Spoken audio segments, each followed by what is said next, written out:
déjà, la conférence de Copenhague aura un impact sur la vie de tout le monde, hein, parce que le dérèglement climatique va toucher l'ensemble des pays. Donc la première question, c'est qu'est-ce qu'on peut faire pour réduire les risques d'avoir vraiment des catastrophes à travers le monde.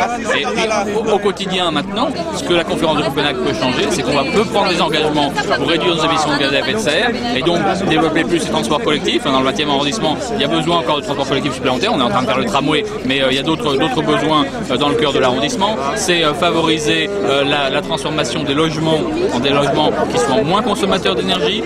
C'est favoriser les énergies renouvelables, mais aussi le chauffage urbain. Actuellement, à l'occasion de l'extension du tramway, on est en train d'étendre le réseau de chauffage urbain pour qu'il touche le 20e arrondissement. Donc, il y a plein de changements au quotidien qui peuvent modifier nos modes de vie sans que forcément ça soit plus triste. Au contraire, hein, quand on a fait Vélib, par exemple, on a fait la démonstration qu'on peut avoir une vie collective qui soit plus sobre en énergie et qui permette d'avoir des droits nouveaux à la mobilité, une ville plus agréable. Donc il faut qu'on arrive à voir toutes les solutions qui nous permettent à la fois d'avoir une ville plus agréable encore, mais en même temps en étant plus sobre en énergie, en étant plus solidaire. Avec Vélib par exemple, je vais reprendre cet exemple, là on a un droit à la mobilité pour ceux qui n'ont pas les moyens d'avoir une voiture, et en plus de créer des emplois.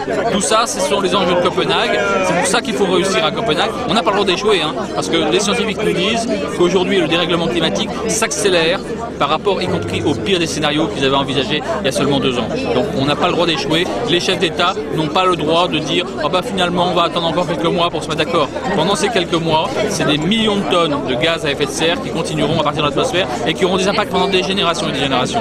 Donc on ne peut pas perdre de temps, il faut aboutir à Copenhague et il faut que les électeurs, les habitants, tous les citoyens du monde qui sont réunis ici disent partout il n'y a pas de fatalité à l'échec de Copenhague. S'il y a échec à Copenhague, c'est parce qu'il n'y aura pas eu de volonté politique pour aboutir.